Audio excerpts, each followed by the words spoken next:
Ica ada? Dewi? Dewi Novianti? Dewi ada nggak Dewi? Nggak ada. Oke, nggak ada ya. Lulu Mutmainah. Hadir Ibu. Juliawati? Hadir Ibu. Nita Ayuni? Hadir Bu. Suheni? Hadir Ibu. Amelia? Hadir Ibu. Dea Agni? Hadir Ibu. Sunaria? Sunaria ada? Nggak ada. Tidak ada. Elvara? Hadir Ibu. Diah Ayu? Diah Ayu? Nggak ada.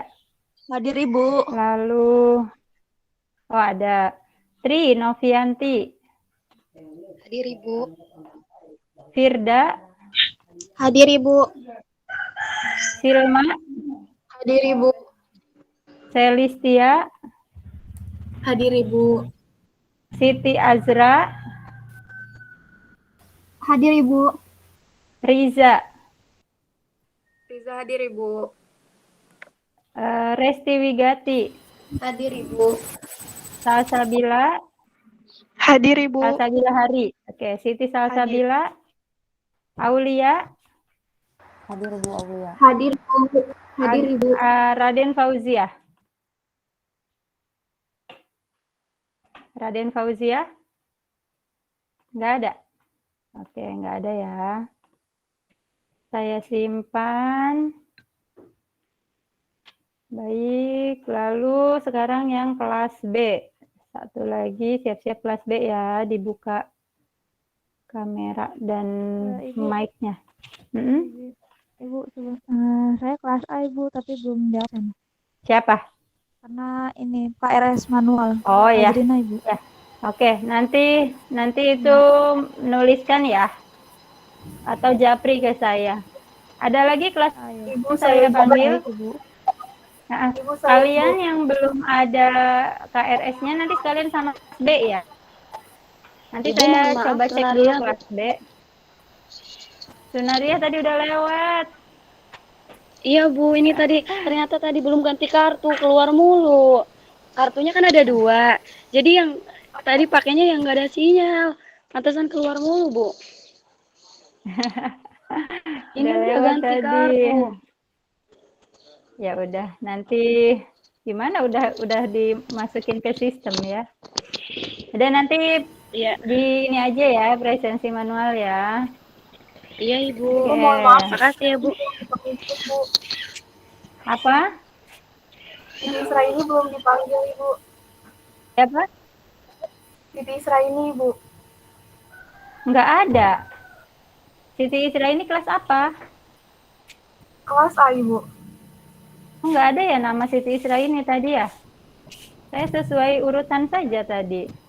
Nanti yang nggak ada, sekalian dengan kelas B ya. Oke, Hera. Oh, iya. Ada Hera? Hadir Ibu. Vita. Hadir Ibu. Apriani. Hadir Ibu. Siti Jamila. Hadir Ibu. Rifatun Nisa. Hadir Ibu.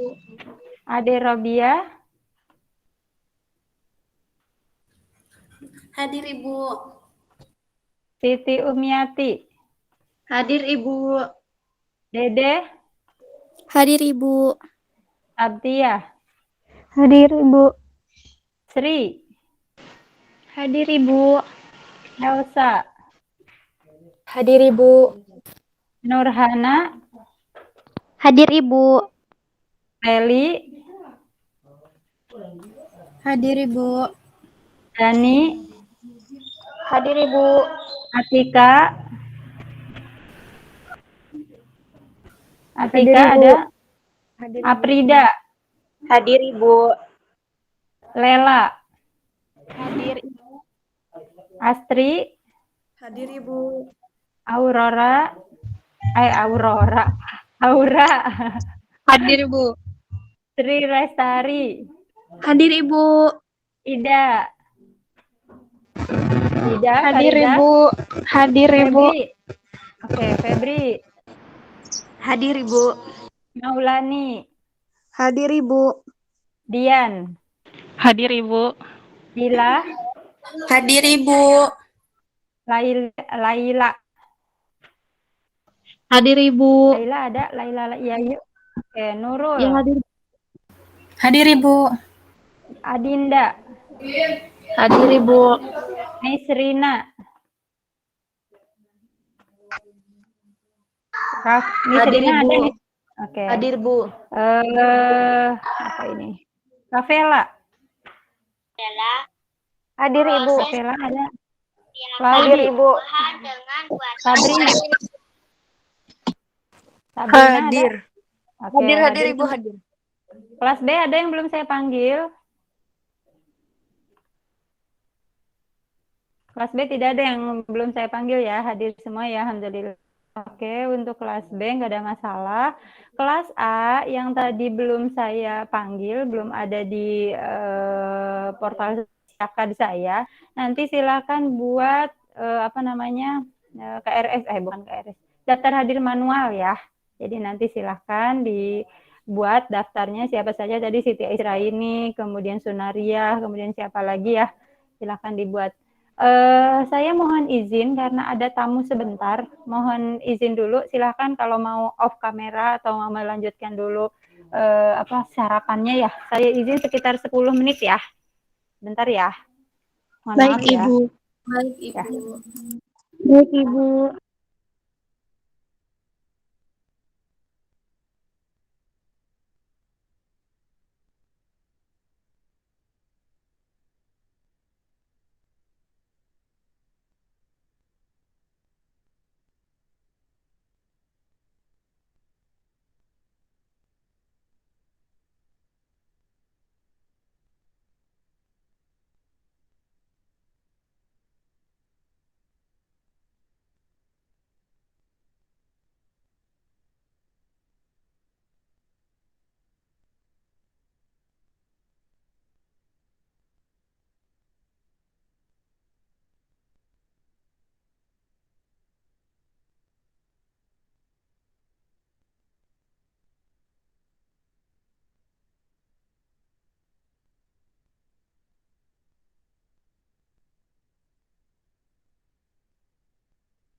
Tes. Oke, kita mulai lagi ya. Ada suara saya ya. Mudah-mudahan sudah bisa ready lagi. Suara saya jelas? Jelas. Oke. Ya, saya share screen ya, izin. Ini untuk gimana caranya nih ya? Salah.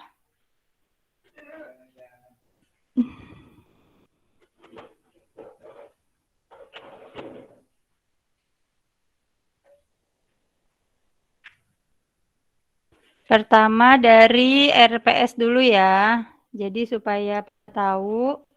Sudah muncul tampilan saya? Ada ya? Nah, ini adalah RPS atau Rencana Pembelajaran Semester untuk mata kuliah Kimia Fisika Larutan dan Elektrokimia. Jadi ini tuh sebetulnya kurikulum baru. Kita menggunakan kurikulum baru. Oke. Kok nggak muncul ya? Iya, Ibu belum muncul. Nah, muncul nggak sekarang? Belum ada, Ibu. Wih, Sudah kenapa ya? muncul, Ibu. Muncul kan? Sudah muncul, Ada Ibu. kan? Ada, Ibu.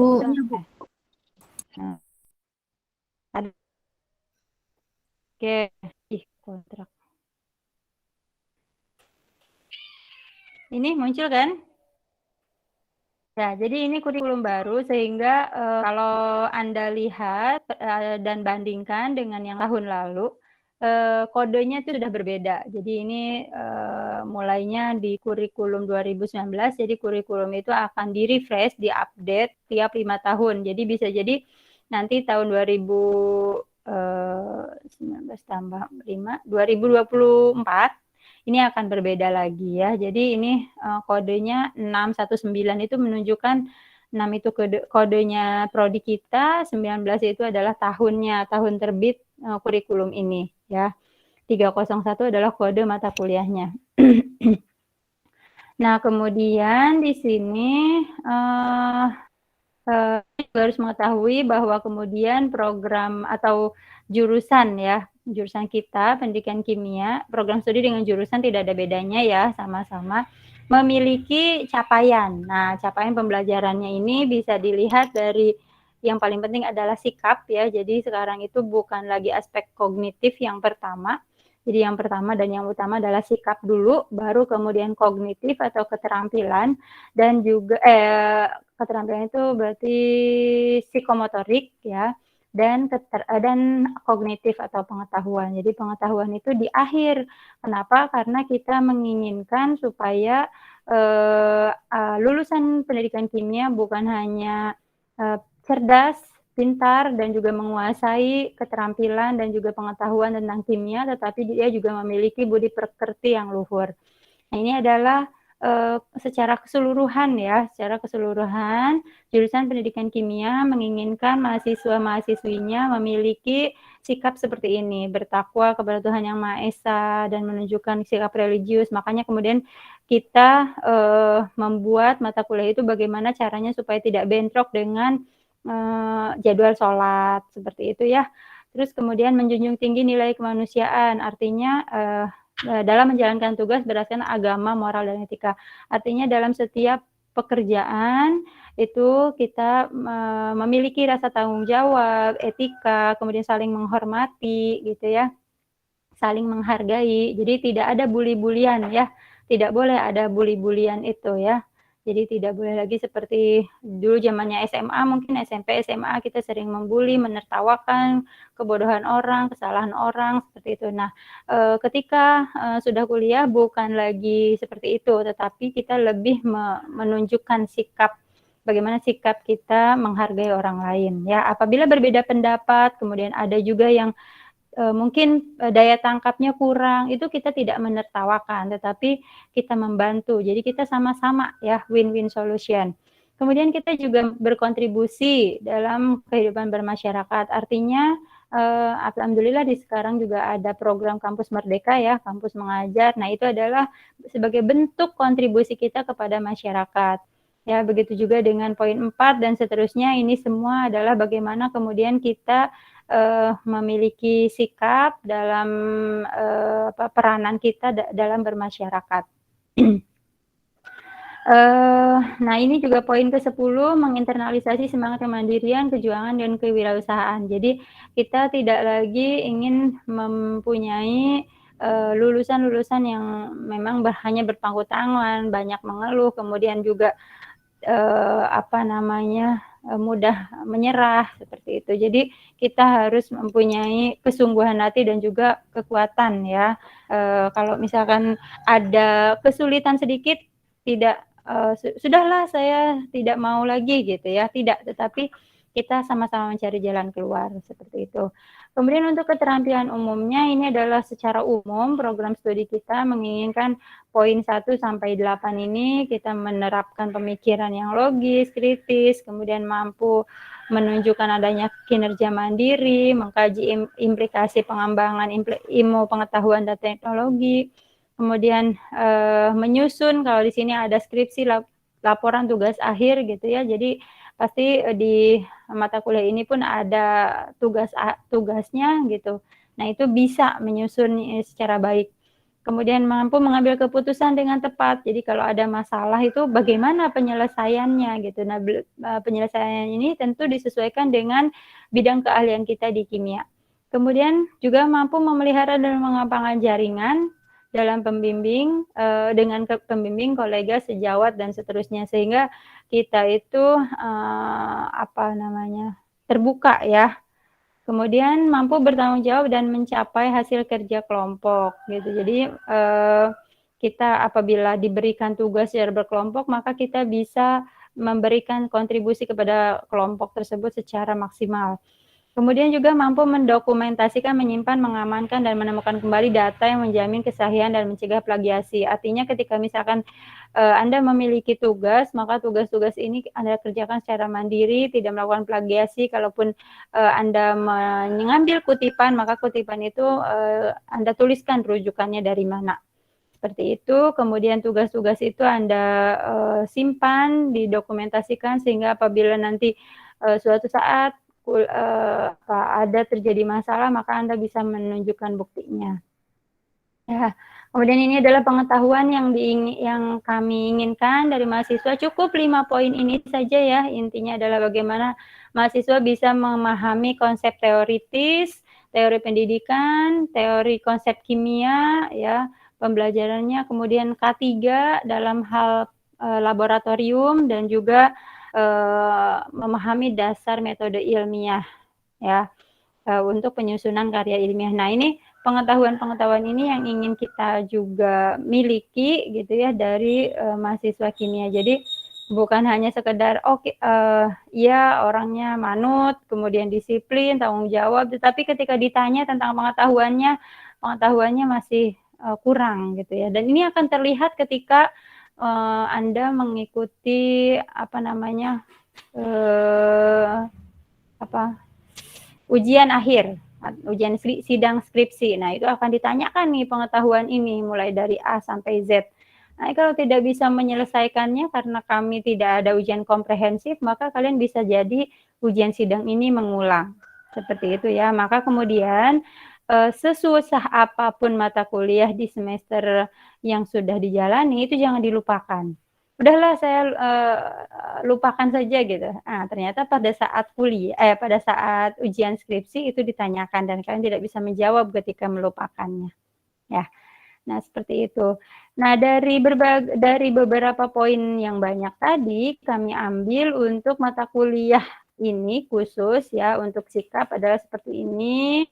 Memiliki ketulusan dan kesungguhan untuk mengembangkan sikap, nilai, dan kemampuan peserta didik dengan dilandasi nilai kearifan lokal dan akhlak mulia. Artinya pada mata kuliah ini kita juga ingin ya memiliki mahasiswa-mahasiswa yang memang memiliki komitmen tinggi untuk bisa menyelesaikan masalah yang pasti akan muncul gitu ya. Kalau tadi Sunariah mengatakan, aduh masalah nih, udah dipresensi nggak masuk gitu kan. Nah, itu menjadi masalah bagaimana caranya bisa menyelesaikan masalah itu. entah itu pinjem HP, entah itu keluar dulu sebentar kemana gitu ya, cari sinyal dan seterusnya. Lalu kemudian keterampilan umum ya, keterampilan umum ini mahasiswa bisa bertanggung jawab atas pencapaian hasil kerja kelompok. Nah, ini nanti akan ada ya kelompok-kelompok ini dan melakukan supervisi ya. Ini khususnya ya untuk supervisi ini kalau kalian kepada adik tingkat begitu. Kemudian pengetahuan ini ya mahasiswa bisa mengetahui tentang aplikasi struktur, dinamika, energi bahan kimia, pemisahan, analisis, sintesis dan karakterisasi. Nah, ini tidak semua konsep teoritis ini ya lebih kepada struktur, dinamika dan energi bahan kimia saja untuk kimia fisik larutan.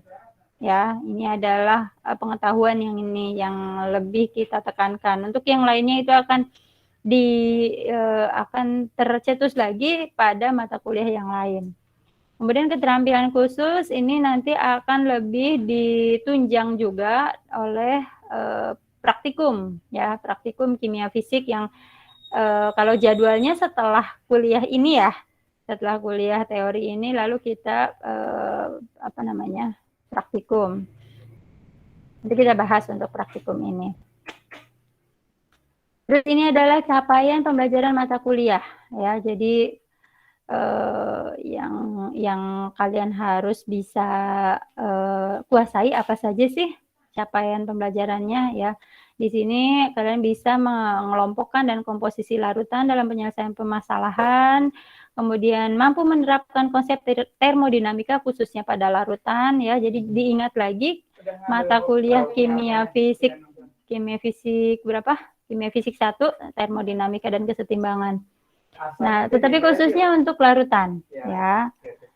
Lalu kemudian sifat koligatif ya.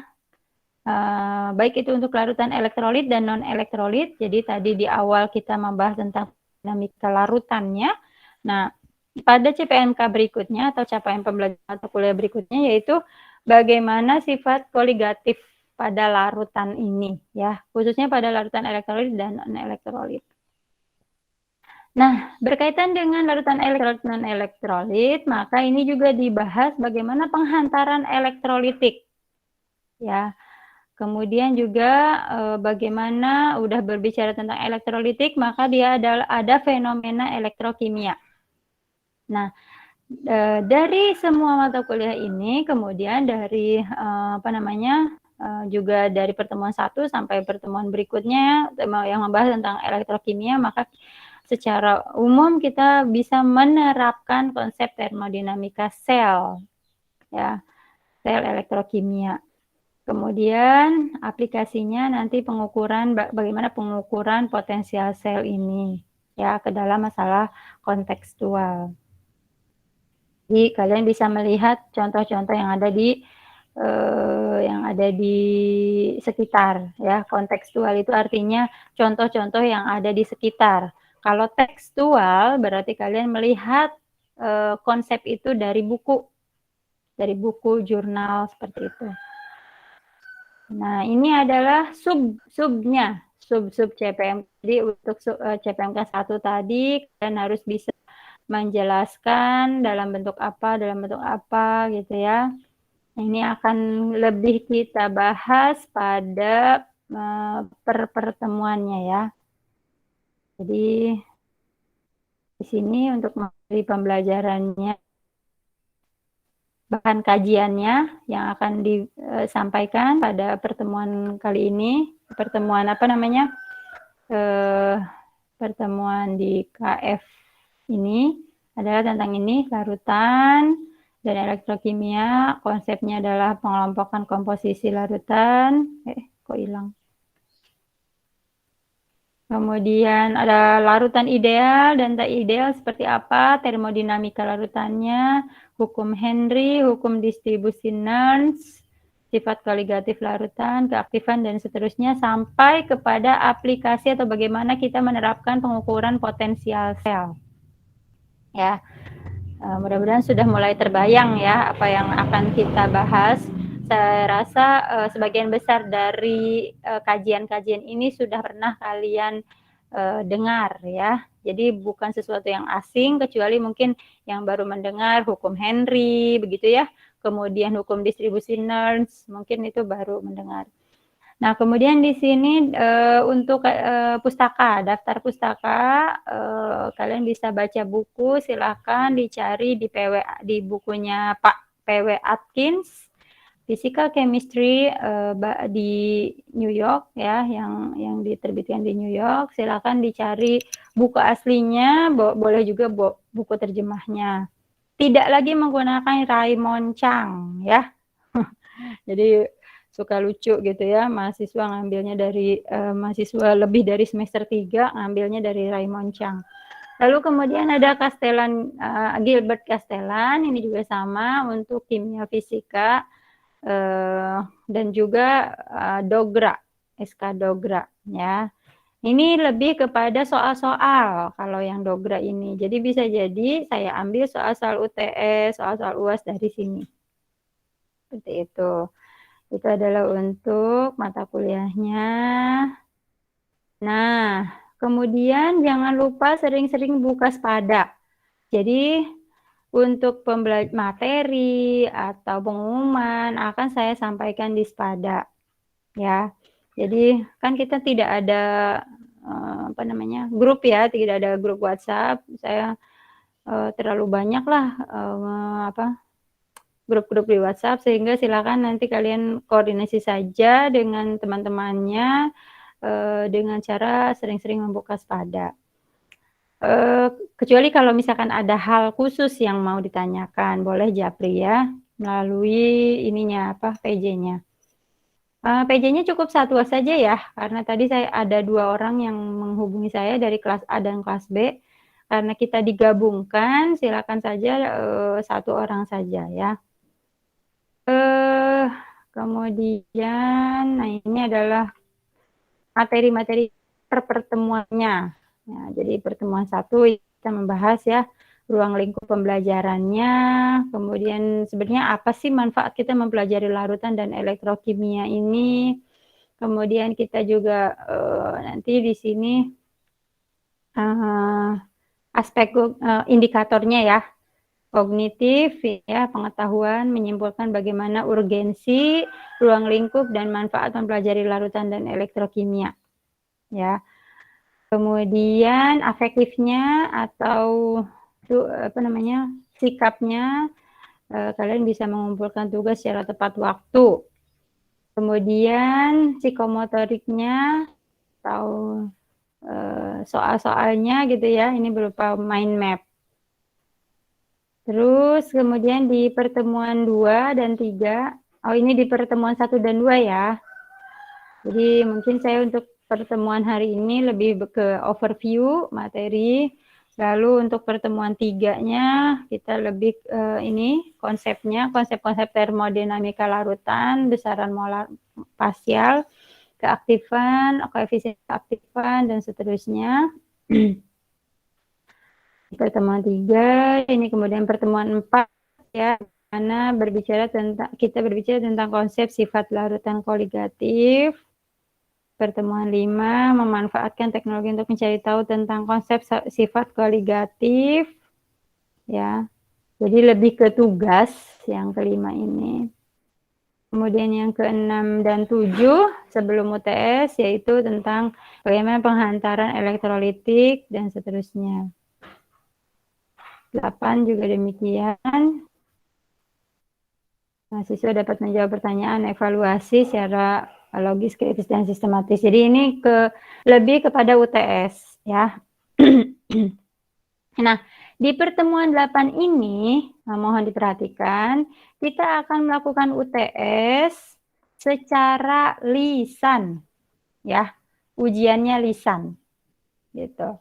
Ujiannya lisan, saya akan buat sesi, kita kan kurang lebih ada 60 orang, jadi saya akan buat 10 sesi.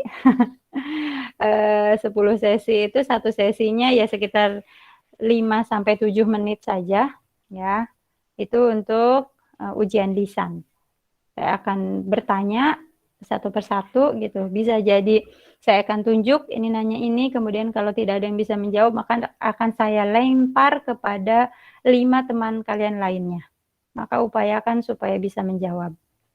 Ya. Begitu pula pada bagian UAS. Tapi saya juga masih tinjau ulang ya untuk mata kuliah ini apakah saya mandiri ataukah tim dengan Bu Solvarina, karena ada kabar juga ini jadwalnya bersama Bu Dr. Solvarina ya. Saya sendiri atau dengan Bu Solvarina?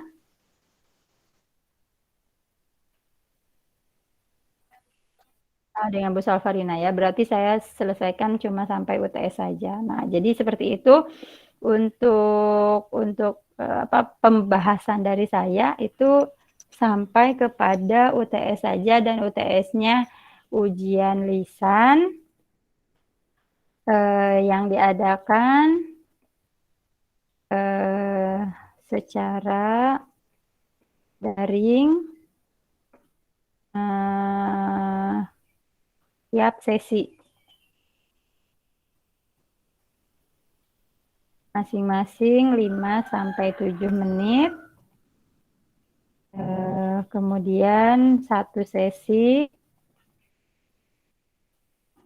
sama dengan kurang lebih 6 orang. Nah, seperti itu ya. Jadi harapannya nanti disiapkan. Nanti akan saya berikan dulu. Jadi sesi 1 gitu ya. Yang 6 orang siapa saja, jadwalnya jam berapa sampai jam berapa. Kalau telat masuk ke Google Meet, ya sudah berarti lewat ya. Sesi 2 itu siapa saja, silakan masuk room gitu ya. Kalau bisa pakainya akun Untirta ya, sehingga tidak perlu saya admit lagi, kalian sudah bisa masuk room langsung. Kalau tadi beberapa ada yang masih menggunakan akun di luar Untirta, sehingga untuk masuk ke room harus diadmit oleh saya. Seperti itu.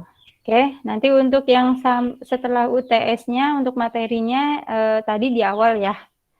Ya, intinya adalah elektrokimia, bagian elektrokimianya. Oke.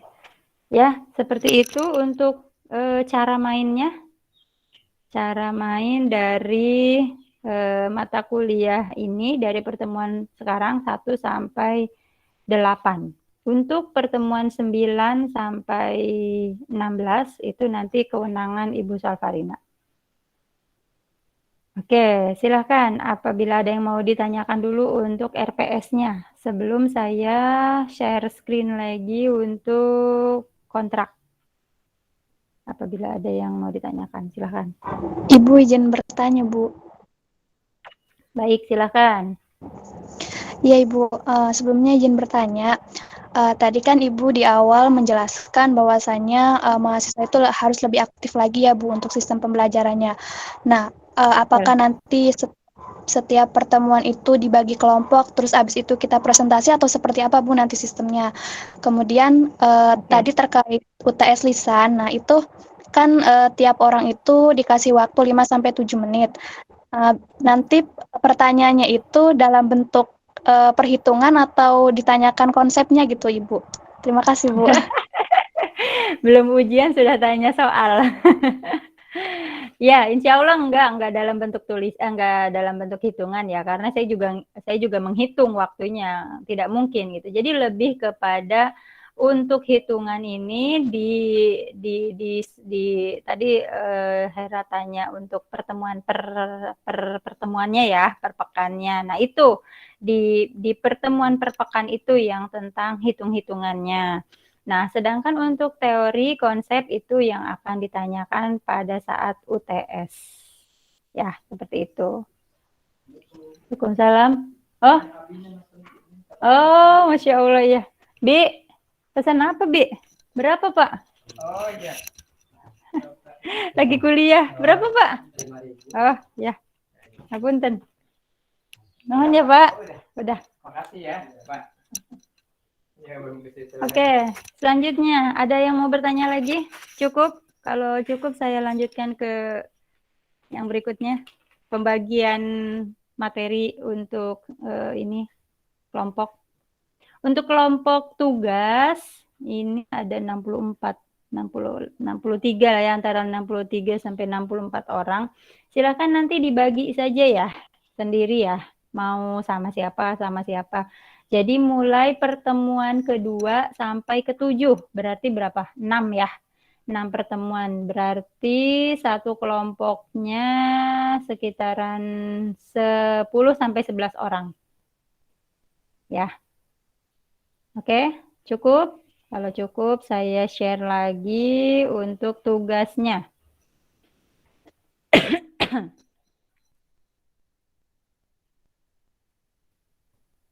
Belum udah dapat tugas ya. Oke, ini pertemuan satu ya. Nah, ini adalah pertemuan satu, silabus kita hari ini. Perencanaan ruang lingkup perkuliahan, seperti apa perkuliahannya. Lalu review konsep, pengelompokan, dan komposisi termodinamika larutan. Nah, ini nanti lebih ke di apa ya, ini kan masih umum ya.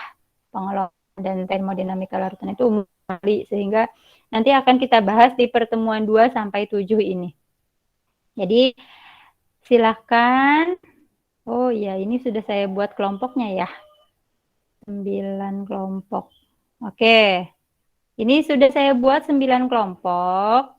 Jadi kalian dari 65 orang ini dibuat 9 kelompok. Silahkan membaginya, terserah kalian, nyamannya bagaimana, sama siapa saja. Silahkan, berarti 65 dibagi 9 itu berapa? Kalau 63 aja 7. Ya, antara 7 sampai 8 satu kelompoknya. Gampang lah ya. Nah, untuk pertemuan minggu depan, ini kan karena materinya banyak, sehingga minggu depan itu, ini tentatif ya. Artinya, misalkan pertemuan 2 saya bikin kelompok 1 nih. Kelompok 1 membahas termodinamika larutan besaran molar parsial. Kemudian kelompok 2 keaktifan dan koefisien keaktifan. Lalu kelompok 3 larutan ideal dan termodinamika pencampuran, dan kelompok 4 hukum Henry dan hukum distribusi Nernst. Nah, ini bisa saja waktunya hanya cukup sampai pertemuan 3, sampai kelompok 3.